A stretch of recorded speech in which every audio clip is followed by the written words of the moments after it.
मैं अपने परिवार की इकलौती लड़की थी। जब मैं पैदा हुई तो पूरे खानदान में उत्साह का माहौल छा गया। सब कहने लगे कि घर में लक्ष्मी आई है। अब तक हमारे घर में सारे लड़के ही थे, कोई भी लड़की नहीं थी, और मैं अपने खानदान की पहली लड़की थी। मेरा नाम मेरे दादाजी ने रखा था। उन्होंने मेरा नाम परी रखा था। जैसे ही मैं होशियार हुई, सब लोग मेरे पास आकर मेरी शादी की बातें करते थे। मुझे भी उनकी बातें बहुत अच्छी लगती थी। जो भी आता मेरे लिए गुड़िया गुड डे लेकर आता, और मैं भी उत्सुकता में आकर उनकी शादियां कराया करती थी।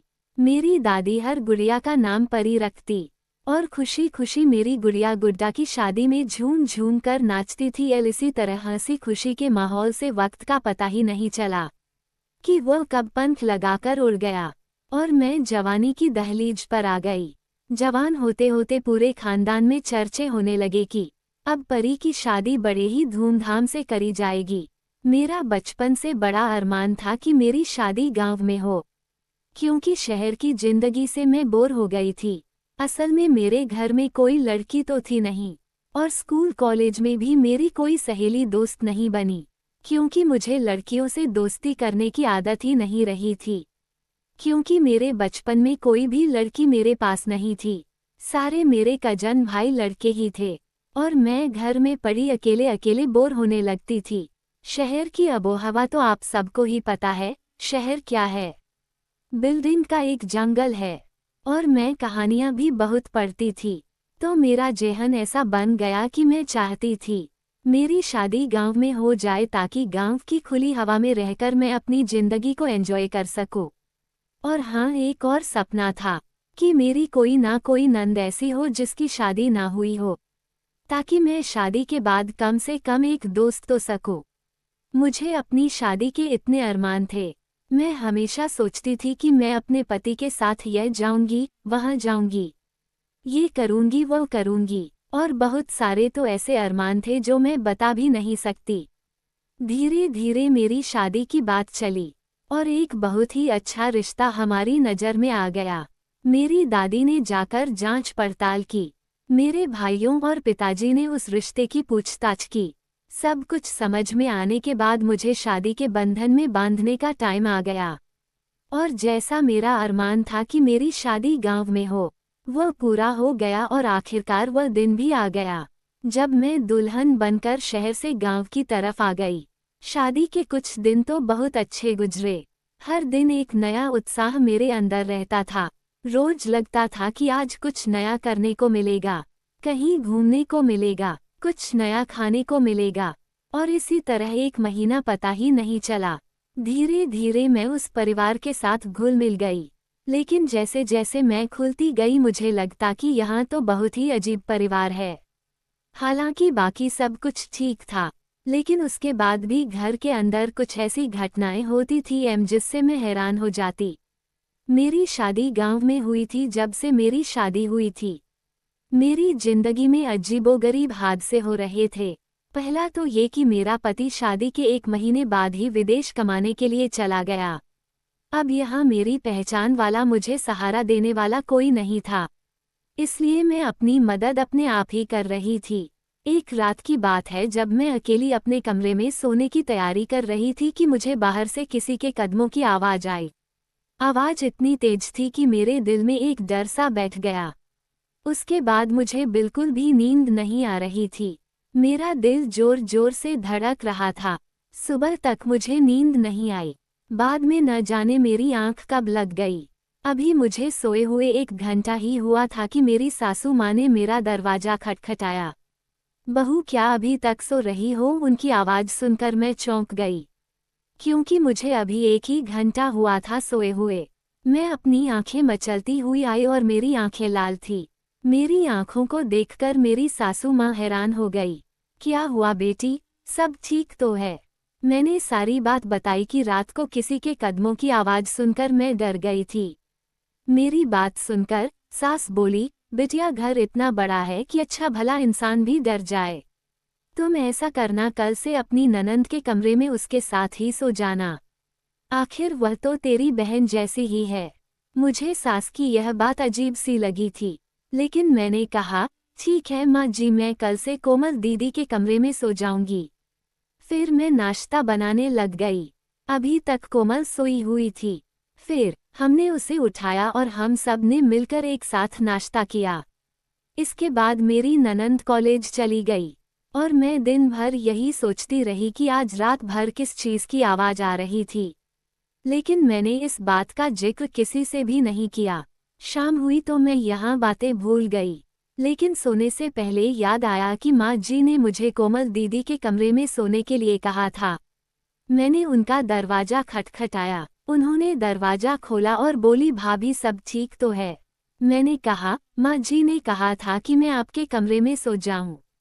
कोमल बोली, भाभी मैं आपको अपने कमरे में नहीं सुला सकती, क्योंकि मैं रात भर पढ़ाई करती हूँ तो लाइट सारी रात जलती रहती है, इसलिए आपको नींद नहीं आएगी। कोमल की बात सुनकर मैंने उसका हाथ पकड़कर बोला, कोई बात नहीं दीदी, मुझे नींद आ जाएगी। मैं हर माहौल में सो जाऊंगी, क्योंकि मुझे अपने कमरे में डर लग रहा है। मैं आपको यह कोई परेशानी नहीं होने दूंगी। मेरी बात सुनकर कोमल ने मुंह बना लिया और बोली, ठीक है भाभी, कल से आप मेरे कमरे में सो जाना। मैंने कहा, नहीं, मैं आज से ही आपके कमरे में सोएंगी। कल रात को मैंने अजीब सी आवाज़ें बाहर आंगन में सुनी थी, इसलिए डर की वजह से मैं अपने कमरे में नहीं सो पाऊंगी। मैं वादा करती हूँ कि मैं आपको किसी भी तरह की कोई नहीं होने दूंगी। ये कहकर मैं अपने कमरे में चली गई ताकि अपना बिस्तर और कंबल ले आऊं। वापस आई तो कोमल अपना कमरा बंद कर चुकी थी। मुझे बहुत बुरा लगा। मैं वापस अपने कमरे में आकर सो गई। रात भर वही होता रहा। अजीब सी आवाज़ मेरे दिल को दहला कर रख देती। अगली सुबह जब मैंने अपनी सास को बताया कि कोमल दीदी ने मुझे अपने कमरे में नहीं सोने दिया तो उन्होंने कोमल को बहुत डांटा और कहा कि कल से अपनी भाभी को अपने साथ ही सुलाना। मुझे कोई शिकायत नहीं मिलनी चाहिए। अब तो कोमल के पास कोई बहाना नहीं था। जैसे ही रात हुई मैंने उसके कमरे में अपनी जगह बना ली और कंबल लेकर सो गई। रात का पता नहीं कौन सा पहर था कि कोमल को प्यास लग गई। उसने मुझे जगाया और कहा कि भाभी बाहर जाकर जरा मुझे पानी ला दो, मुझे बहुत तेज प्यास लग रही है, मुझे बहुत घुटन महसूस हो रही है। यह बातें सुनकर मैं घबरा गई।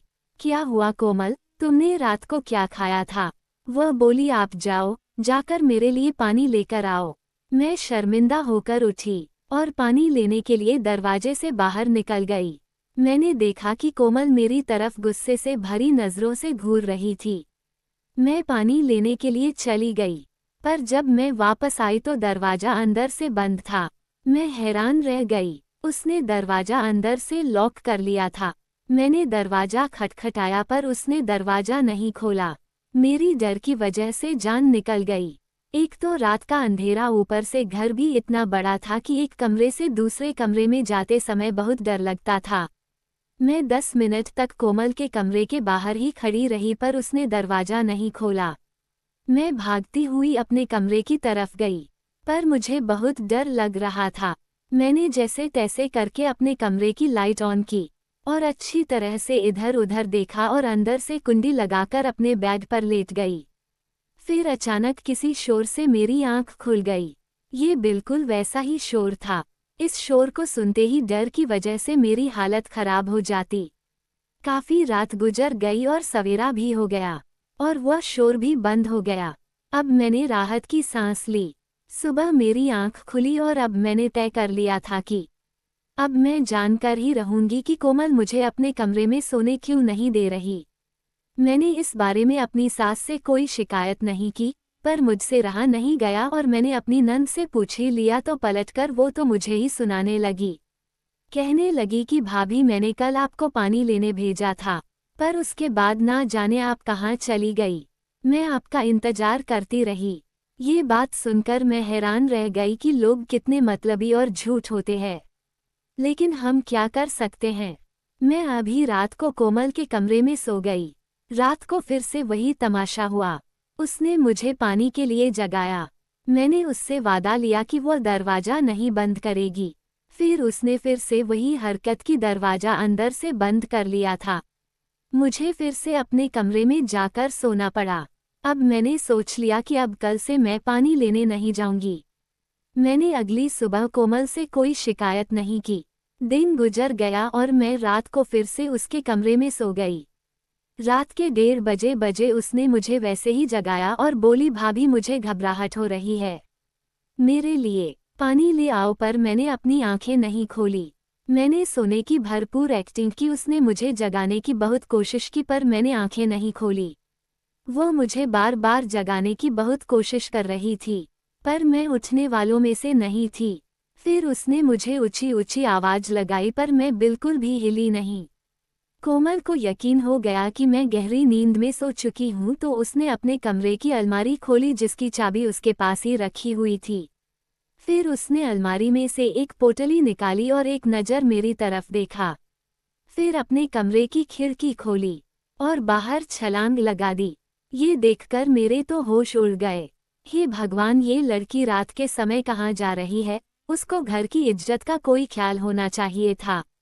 एक बार तो मेरे दिल ने कहा कि मैं जाकर अपनी सासू माँ को बता दूं कि कोमल आधी रात को किसी से मिलने जा रही है।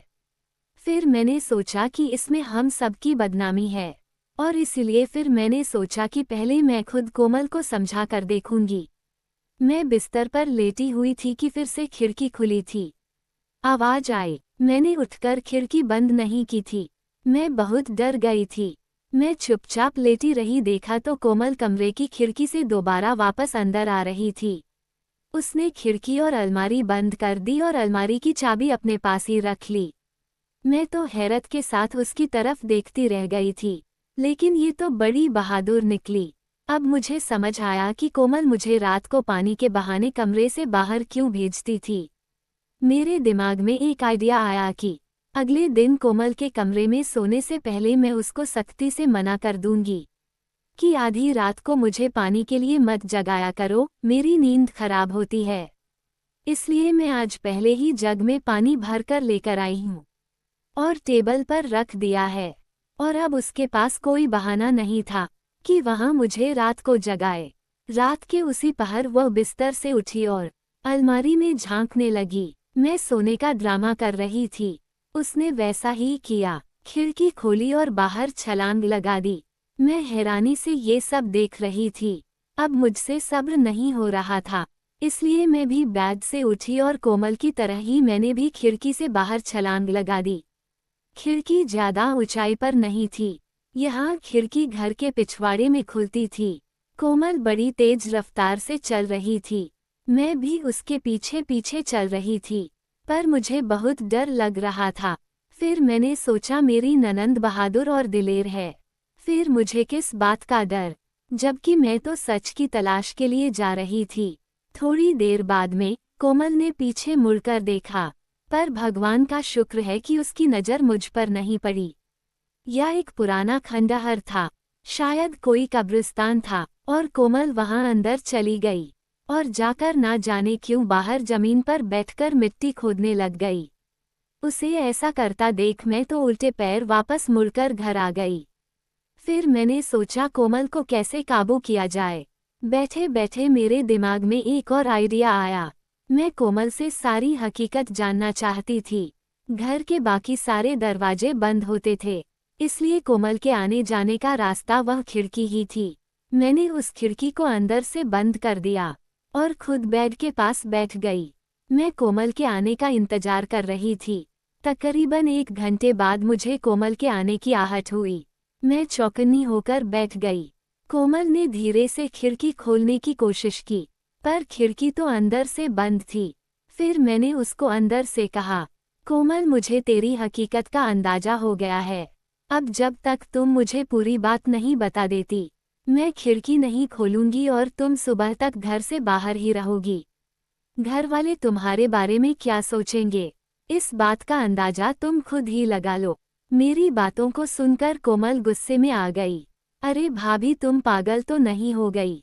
जल्दी खिड़की खोलो और मुझे अंदर आने दो। जल्दी करो, अब खोल भी दो। कोमल को जल्दबाजी बता रही थी कि वह भी डर गई थी, लेकिन मैंने साफ मना कर दिया कि जब तक तुम मुझे सच नहीं बताती, मैं खिड़की नहीं खोलूंगी। फिर वह बोली, भाभी एक बार खिड़की खोल तो दो। मैं अंदर आकर आपको सारी बात बताती हूँ। अब वह मुझसे मिन्नतें करने लगी। फिर मैंने उसको अपनी कसम देकर खिड़की खोल दी और कहा कि सारी बात सच सच बताना। जब कोमल अंदर दाखिल हुई तो मुझे गुस्से से देखने लग गई और मुझसे बोली, भाभी भगवान से खैर खाओ, मेरे ऊपर शक करोगी। मैं भगवान से डरती हूँ। मुझे अपने परिवार की इज्जत प्यारी है। मैं कोई गलत काम करने नहीं गई थी। ये कहते हुए कोमल उस अलमारी की तरफ बढ़ी। जो पोटली उसके हाथ में थी वह रखने के लिए मैंने उसके हाथों से वह पोटली छीन ली और कहा कि पहले मुझे ये सारी बात बताओ, नहीं तो मैं माँ जी सब कुछ सच सच बता दूंगी। मेरे धमकी देने से तो वह बहुत डर गई और बोली, यह बैठो भाभी, मैं आपको सारी बात बताती हूँ। ये कहानी उस वक्त शुरू हुई जब मेडिकल कॉलेज में मेरा पहला दिन था। वहाँ कुछ लड़कों ने मुझे तंग करने की कोशिश की तो मैं बहुत डर गई थी। बस यही मासूमियत जमींदार के बेटे को पसंद आ गई और वह मेरे पीछे पड़ गया। मैंने उससे जान छुड़ाने की बहुत कोशिश की पर वह नहीं माना। एक दिन मैं उससे मिन्नतें करने लग गई कि वह भगवान के वास्ते मेरा पीछा छोड़ दे। मुझे अपने घर की इज्जत का बहुत ख्याल है। वह कहने लगा, छोड़ दूंगा, लेकिन इससे पहले मेरे साथ एक मुलाकात करनी होगी ताकि वह मुझसे अपनी मोहब्बत का इजहार कर सके। अगर मैं अच्छा नहीं लगा तो मुझे मना कर देना, फिर मैं दोबारा कभी परेशान नहीं करूंगा। मैं उसकी बात मान गई और उसने जहां बुलाया मैं वहां चली गई। वह काफी बढ़िया होटल था जहां 100-200 लोग अक्सर बैठे रहते थे, इसलिए डरने वाली कोई बात नहीं थी। मैं भी बेफिक्र होकर चली गई। उसने दूसरी मंजिल पर बुलाया क्योंकि पहले फ्लोर पर तो बहुत ज्यादा भीड़ थी। जब मैं ऊपर गई तो देखा पूरा हॉल खाली पड़ा था। मुझे डर सा महसूस हुआ। मैंने कहा, यहाँ तो कोई भी नहीं है, सारा हाल ही बुक करवा लिया क्या? उसने हाँ में सर हिला दिया और शैतानी भरी मुस्कुराहट उसके चेहरे पर आ गई। वहाँ आगे बढ़ा और मेरे साथ बदतमीजी करने लग गया तो मैंने उसके मुंह पर थप्पड़ मार दिया। वो मुझे अपनी तरफ खींचने लग गया कि अचानक एक लड़का वहाँ फरिश्ता बनकर आया। उसने मुझे उस जमींदार के बेटे से बचाया। मैं उसकी शुक्रगुजार हूँ। मैं उसकी शुक्रगुजार हूँ। जमींदार के लड़के की नीयत का पता चलने पर मेरी आंखों में आंसू आ गए। उसने मेरे साथ इतनी घटिया हरकत की। उसके बाद फिर मैं घर आ गई। 3-4 दिन बाद मुझे पता लगा कि वह दूसरा लड़का भी हमारे कॉलेज का ही था। उसको जमींदार के लड़के की हरकतों का पता था, इसलिए उसने हमारा पीछा किया था। उसका नाम रोहन था। मैंने उससे मिलकर उसका धन्यवाद किया। मुझे रोहन की एक बात बहुत पसंद आई कि वह बाकी लड़कों की तरह नहीं था। इसकी खबर जमींदार के बेटे को हो गई। वह बहुत ताकतवर लड़का था। उसने रोहन को नुकसान पहुंचाना शुरू कर दिया। मेरा बस चलता तो मैं जमींदार के बेटे की जान ले लेती। ऐसा करते करते 1 साल निकल गया। अब वह जमींदार का बेटा अपने कमीनापन पर उतर आया है। प्रोफेसर ने रोहन को एक ऐसा काम दिया जिसको पूरा करना हमारे लिए नामुमकिन था। वह जमींदार के बेटे ने अपनी चाल चली कि रोहन फेल हो जाए। प्रोफेसर ने हमें इंसानी हड्डियों का ढांचा बनाने के लिए कहा, जिसके बारे में किसी को कुछ पता नहीं था कि वह कहाँ से मिलेगा। रोहन ने बहुत कोशिश की पर कॉलेज के आसपास उस जमींदार के बेटे की बहुत चलती थी, इसलिए रोहन की कोशिश नाकामयाब हो गई।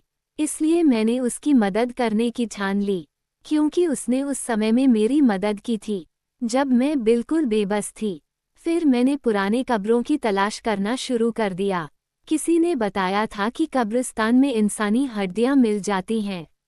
इसलिए मैं दिन में तो ये काम नहीं कर सकती थी, इसलिए मैं दिन में ये जगह देख लेती थी और रात को बाहर जाती थी। आज कुछ आखिरी चीजें रह गई थी जो मुझे पूरी करनी थी। अभी सारा कुछ पूरा हो गया है। उसने खुशी के साथ मुझे अपनी पोटली खोलकर दिखाई तो मैं हैरान रह गई और हम दोनों अपने बिस्तर पर लेट गए। उसने मुझसे वादा लिया कि मैं ये बात किसी को नहीं बताऊं। मैंने अपनी नंद की गले से लगा लिया। अपनी नंद की पढ़ाई पूरी होने के बाद मैंने अपनी कोशिशों से उसकी शादी रोहन के साथ करवा दी, क्योंकि जो लोग सच्ची मोहब्बत करते हैं उनके रास्ते में नहीं आना चाहिए। मेरी इस कोशिश में मेरे पति ने भी मेरा पूरा साथ दिया और हमने मिलकर दोनों की शादी करवा दी। रोहन और कोमल दोनों अपनी जिंदगी में बहुत खुश है। दोस्तों, हर राज के पीछे जरूरी नहीं कि कुछ गलत ही हो, कुछ अच्छा भी हो सकता है। दोस्तों, उम्मीद करती हूँ आपको हमारी कहानी पसंद आई होगी। कहानी पसंद आई है तो वीडियो को लाइक और शेयर करें। चैनल पर नए हैं तो चैनल को सब्सक्राइब जरूर करें। साथ ही बेल आइकन को प्रेस करें, जिससे अगली वीडियो की अपडेट सबसे पहले आपको मिले।